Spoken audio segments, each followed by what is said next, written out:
बच्चों, तो इससे पहले मैंने बताया था प्रॉपर्टीज ऑफ चार्ज, और आज का मेरा टॉपिक होगा, जैसे उसमें मैंने लिख रखा था चार्ज के बारे में, फिर उसके बाद इलेक्ट्रिक फील्ड के बारे में बताएंगे, इलेक्ट्रिक फील्ड के बारे में बताएंगे, फिर उसके बाद आगे बताते रहेंगे, ठीक है ना। तो थोड़ा सा छोटा टॉपिक है इलेक्ट्रिक फील्ड, फिर उसके बाद बताएंगे कूलम्ब्स लॉ बताएंगे। इलेक्ट्रिक फील्ड हम थोड़ा सा आपको समझने के लिए बता रहे हैं, तो हमारा आगे टॉपिक है, ठीक है। तो चलिए मैं यहाँ पर थोड़ा सा डिस्कस करता हूँ इलेक्ट्रिक फील्ड के बारे में।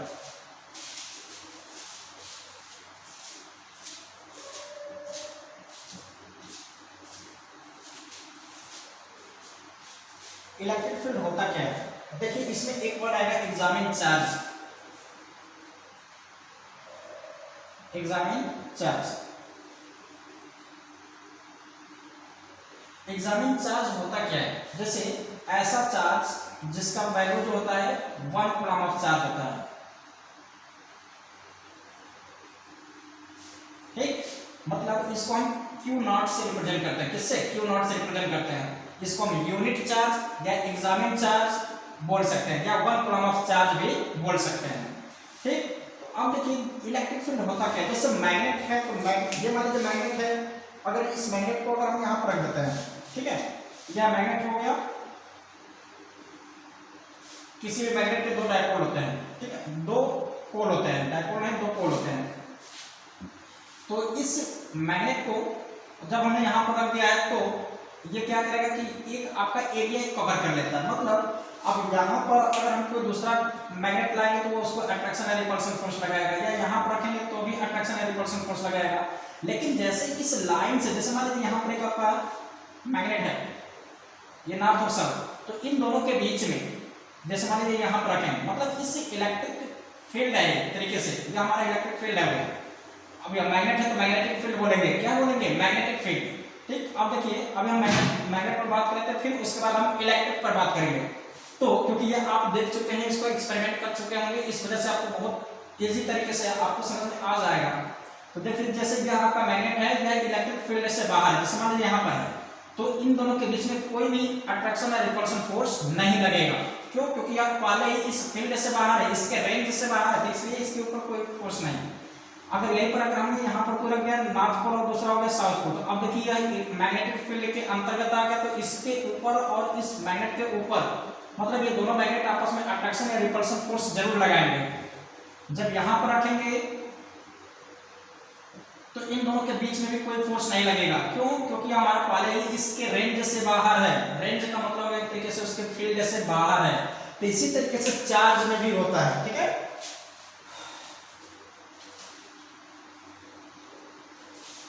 तो जैसे मान लीजिए एक हमने चार्ज रखा, इस चार्ज के कारण यह इलेक्ट्रिक फील्ड है, ठीक है, यह इलेक्ट्रिक फील्ड हो गया। तो इलेक्ट्रिक फील्ड इस यूनिट चार्ज के ऊपर जो फोर्स लगाती है उसको हम इंटेंसिटी ऑफ इलेक्ट्रिक फील्ड बोलते हैं। क्या बोलते हैं, इंटेंसिटी ऑफ इलेक्ट्रिक फील्ड।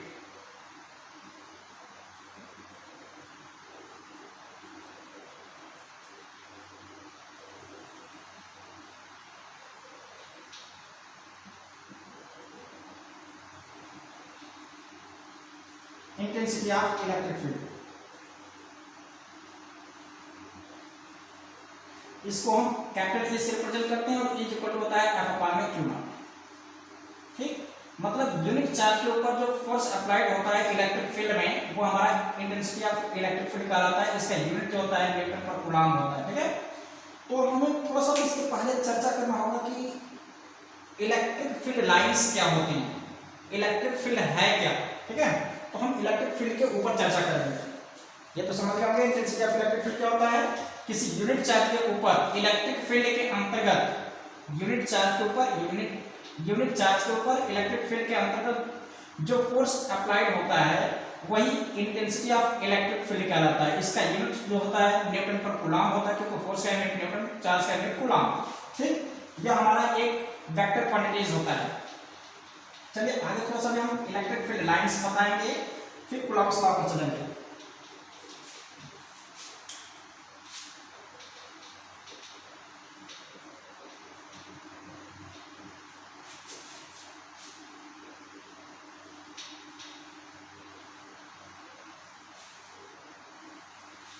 देखिए अगर पॉजिटिव चार्ज है चार्ज हमने बताया ना तो क्या होता है, एक नेगेटिव चार्ज होता है।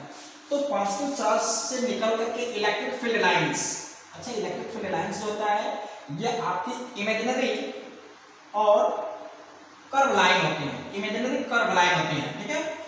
ये हमेशा पॉजिटिव डायरेक्शन मतलब पॉजिटिव चार्ज से निकल करके इनफाइनाइट की तरफ जाते हैं, ठीक है। ये पॉजिटिव चार्ज से निकल करके इनफाइनाइट की तरफ जाती हैं और नेगेटिव चार्ज में क्या होता है कि इनफाइनाइट से आती हुई अपीयर्स होती हैं, ठीक है। यह देखिए यह चार्ज की नेगेटिव चार्ज की तरफ आ रही है।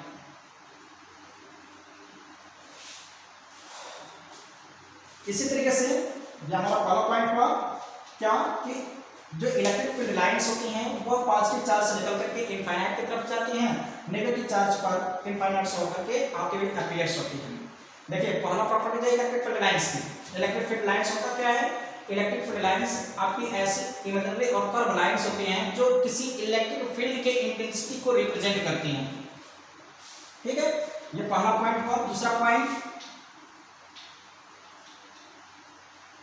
इलेक्ट्रिक फील्ड लाइंस हमेशा पॉजिटिव चार्ज से निकल करके नेगेटिव चार्ज पर एंड्स होती हैं। इलेक्ट्रिक फील्ड लाइंस हमेशा पॉजिटिव चार्ज से निकल करके नेगेटिव चार्ज की तरफ जाती हैं।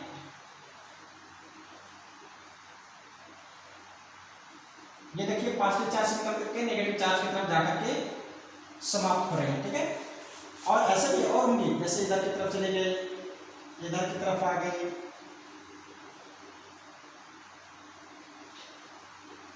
इस पर भी होंगी जो इनफाइनाइट मतलब पॉजिटिव चार्ज से निकल करके आ रहे हैं।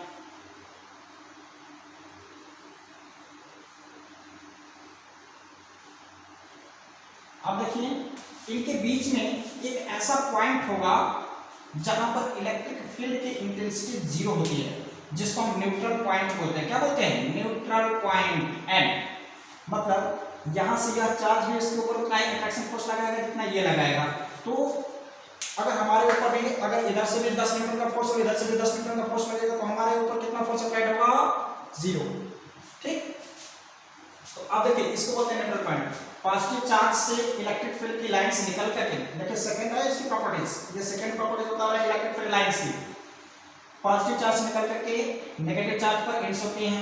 पॉजिटिव चार्ज से इलेक्ट्रिक फील्ड लाइंस हमेशा एक पॉजिटिव चार्ज से निकल करके इलेक्ट्रिक फील्ड लाइंस हमेशा नेगेटिव चार्ज पर एंड होती हैं। और ये थर्ड बताएंगे आप, इलेक्ट्रिक फील्ड लाइंस हमेशा एक दूसरे के पैरेलल होते हैं। क्या होते हैं, पैरेलल, ठीक। इलेक्ट्रिक फील्ड लाइंस हमेशा एक दूसरे के पैरेलल होती है, ये कभी एक दूसरे को इंटरसेक्ट नहीं करते हैं। अच्छा ये एक दूसरे को इंटरसेक्ट क्यों नहीं करती, क्योंकि जब भी इलेक्ट्रिक फील्ड लाइंस कभी एक दूसरे को इंटरसेक्ट करेंगी तो वह दो डायरेक्शन को शो करता है। जैसे मान लीजिए यही इलेक्ट्रिक फील्ड लाइंस है, अगर हम इसके ऊपर कहीं एक टेंजेंट ड्रा करते हैं, हम बता रहे हैं जैसे यह इलेक्ट्रिक फील्ड लाइंस हम एक क्रिएट करते हैं, यह माइनस से नेगेटिव चार्ज से पॉजिटिव चार्ज से नेगेटिव चार्ज की तरफ है, ठीक।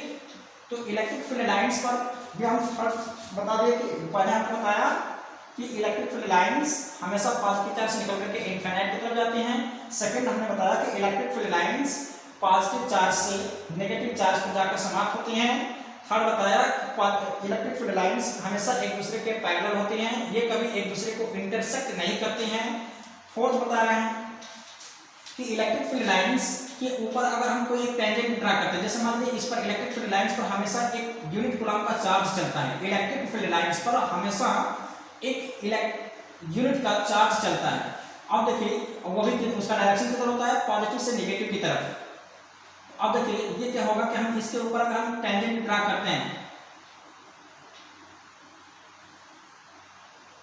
अगर हमें पता करना है कि इलेक्ट्रिक फील्ड का डायरेक्शन किधर है, टेंजेंट ड्रा करते हैं इसके, मान लीजिए हमें यहाँ वाले पार्टिकल्स का जानना है कि कहाँ पर इलेक्ट्रिक फील्ड लाइंस का इसकी डायरेक्शन किधर होगी, तो इस पर टेंजेंट ड्रा करेंगे तो इसका डायरेक्शन इधर होगा। तो अब देखिए इसको अगर हम इस पर देखेंगे तो इसका डायरेक्शन ऐसे गया, ठीक। तो इसका डायरेक्शन इस डायरेक्शन में दिखा रहा है। अगर गई, अगर हमें यहाँ वाले पर फाइंड करना होगा, जैसे मान लीजिए यहाँ वाला पार्टिकल्स है, अगर इसको पता करना है तो यह ऐसे कहीं दिखाएगा, मतलब इसका डायरेक्शन अब कहीं ऐसे जाएगा, ठीक। इसी तरीके से और भी थोड़ा सा क्लियरली इसको समझ लीजिए। ये इलेक्ट्रिक फील्ड लाइंस है, तो हमारे कहने का जो पर्पज है उसको भी समझिएगा कि हम कहना क्या चाह रहे हैं। हम यही कहना चाह रहे हैं कि जब किसी इलेक्ट्रिक फील्ड के ऊपर अगर हम कोई टेंजेंट ड्रा करते हैं तो वह इलेक्ट्रिक फील्ड के इंटेंसिटी के डायरेक्शन को शो करता है या इलेक्ट्रिक फील्ड के डायरेक्शन को शो करता है। क्या बोले हैं, फिर से सुन लीजिए कि इलेक्ट्रिक फील्ड लाइंस के ऊपर अगर हम कोई भी टेंजेंट ड्रा करते हैं, जब हम कोई टेंजेंट ड्रा करते हैं तो वह उसके इलेक्ट्रिक फील्ड के डायरेक्शन को शो करता है। जैसे देखिए पॉजिटिव से नेगेटिव चार्ज की तरफ गया है, जैसे हमें पता करना है कि यहाँ का पार्टिकल्स किस डायरेक्शन में है, तो अब यहाँ पर हम टेंजेंट हमेशा इससे इधर की तरफ खींचेंगे तो यह हमारा इधर की तरफ दिखाएगा, किधर की तरफ शो करेगा, इधर की तरफ शो करेगा। तो इसका डायरेक्शन अगर हम इसमें देखना चाहेंगे तो यह इधर की तरफ जा रहा है कि नहीं जा रहा है, ऐसे जा रहा है, ऐसे जा रहा है, इसका डायरेक्शन ऐसे हो जाएगा। ठीक, तो अब देखिए हमने कहा था कि इलेक्ट्रिक फील्ड लाइंस कभी एक दूसरे को इंटरसेक्ट नहीं करती, क्यों नहीं करती, इसके पीछे रीजन क्या है कि अगर इलेक्ट्रिक फील्ड लाइंस अगर एक दूसरे को इंटरसेक्ट करेंगी तो उस इंटरसेक्ट पॉइंट पर दो डायरेक्शन से होगा, जो कि इम्पॉसिबल है। देखिए अगर मान लेते हैं एक दूसरे को इंटरसेक्ट कर रहे हैं, जैसे ये इंटरसेक्ट कर दिया यहाँ पर, तो इसके जरिए अगर हम यहाँ पर इस लाइन ऊपर वाली जो लाइन है इसके थ्रू अगर हम यहाँ पर टेंजेंट ड्रा करेंगे तो इसका डायरेक्शन इधर होगा, और ये सेकंड लाइन के जरिए अगर फाइंड करेंगे तो इसका डायरेक्शन इधर होगा। एक ही पार्टिकल्स दो डायरेक्शन में कैसे मूव कर सकता है, कभी नहीं कर सकता, इसलिए इलेक्ट्रिक फील्ड लाइंस कभी एक दूसरे को इंटरसेक्ट नहीं करती हैं। देखिए इस डायरेक्शन मतलब इस वाली magnetic field electric field lines के जरिए अगर हम यहाँ पर टेंजेंट ड्रा करेंगे तो उसका डायरेक्शन इधर होगा, लेकिन अगर हम इसके जरिए अगर फाइंड करते हैं तो इस पर हमारा टेंजेंट ड्रा करेंगे तो इधर की तरफ आएगा। जब इधर की तरफ आएगा तो एक ही पार्टिकल्स दो डायरेक्शन में जाएगा नहीं। मेरे कहने का जो पर्पस है उसको समझ लीजिए। अगर आप इसको रस्सी में बांध कर ऐसे घुमा करके अगर छोड़ेंगे, जैसे मान लीजिए हमने इसको यहाँ पर लाकर छोड़ दिया, जब यहाँ ऐसे रस्सी से बांध कर इसको मूव करा रहा है, ऐसे ऐसे रोटेट करा रहे हैं और ला करके जब यहाँ पर छोड़ेंगे तो ये किसी एक ही डायरेक्शन में जाएगा। ऐसा तो नहीं है कि नहीं इधर भी जाएगा उधर भी जाएगा, किसी एक डायरेक्शन में जाएगा। तो वही हमारे कहने का पर्पस है। तो इलेक्ट्रिक फील्ड लाइंस की कितनी प्रॉपर्टीज होगी उसको काउंट कर लीजिए। इलेक्ट्रिक फील्ड लाइंस हमेशा पॉजिटिव चार्ज से निकलकर नेगेटिव चार्ज की तरफ जाती हैं, पहला हो गया। दूसरा हो गया electric field lines positive charge से निकलकर इनफाइनाइट की तरफ जाती हैं और नेगेटिव चार्ज पर इनफाइनाइट से आते हुए अपीयर्स होती है, दो हो गया। तीसरा है इलेक्ट्रिक फील्ड लाइंस हमेशा आपका एक दूसरे के पैरेलल होते हैं, कभी एक दूसरे को इंटरसेक्ट नहीं करते, क्योंकि अगर ये एक दूसरे को इंटरसेक्ट करेंगे तो वहां पर दो टेंजेंट ड्रा होंगे जो कि इम्पॉसिबल है। ठीक, चौथा इलेक्ट्रिक फील्ड लाइंस के ऊपर टेंजेंट ड्रा करने से इलेक्ट्रिक फील्ड की इंटेंसिटी इलेक्ट्रिक फील्ड की डायरेक्शन शो करते हैं। ठीक है, पांचवा हो जाएगा कि इलेक्ट्रिक फील्ड लाइंस जहां पर डेंसर होती है, देखिए इलेक्ट्रिक फील्ड लाइंस यहाँ पर डेंसर है और यहाँ पर डेंसर है। डेंसर का मतलब सघन, सघन मतलब पास पास है। तो इलेक्ट्रिक फील्ड लाइंस जहां पर डेंसर होते हैं वहां पर इंटेंसिटी ऑफ इलेक्ट्रिक फील्ड जो होती है वो अधिक होता है। तो इस जितने भी आपके चार्ज होते हैं, चार्ज के पास जो इंटेंसिटी ऑफ इलेक्ट्रिक फील्ड होगा वो अधिक होगा। इधर हमारे थोड़ा सा रेयर हो जाते हैं। ठीक है, तो 5 हो गए। इस तरीके से आप लोग इलेक्ट्रिक फील्ड लाइंस के प्रॉपर्टीज को लर्न कर लेंगे। अब हम आपको बताएंगे कूलॉम्स लॉ, अब आपको समझ में आएगा। इंटेंसिटी ऑफ इलेक्ट्रिक फील्ड मैंने पहले बता दिया था। इंटेंसिटी ऑफ इलेक्ट्रिक फील्ड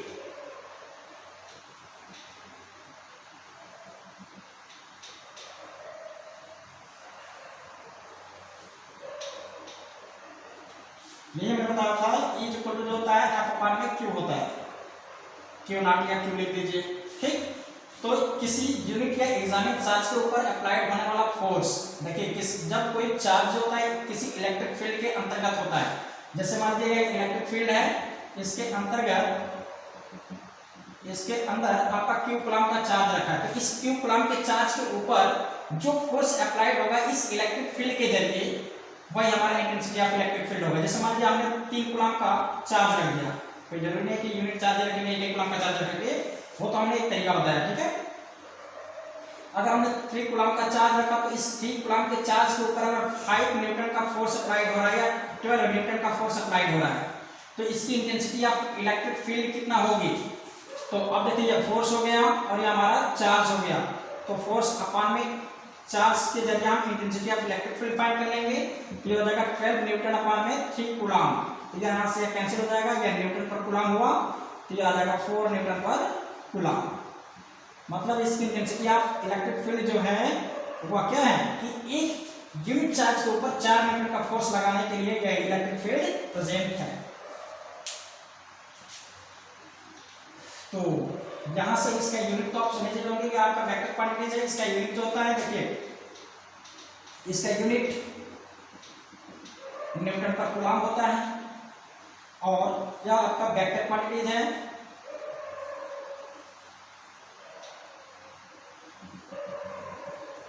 फिर इंटेंसिटी ऑफ इलेक्ट्रिक फील्ड। हाँ बस यही है। इसका डायमेंशन एनालिसिस फाइंड करना चाहेंगे तो आप फाइंड कर सकते हैं डायमेंशन।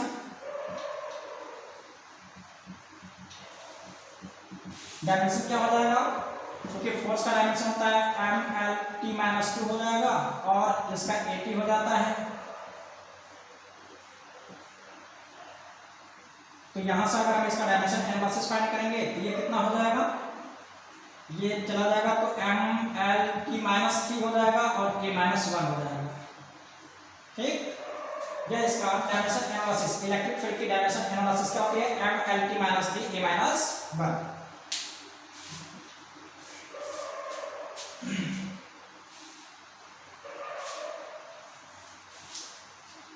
आज के लिए इतना टॉपिक बहुत है, फिर कल आपको तो बताएंगे हम कूलॉम्स लॉ।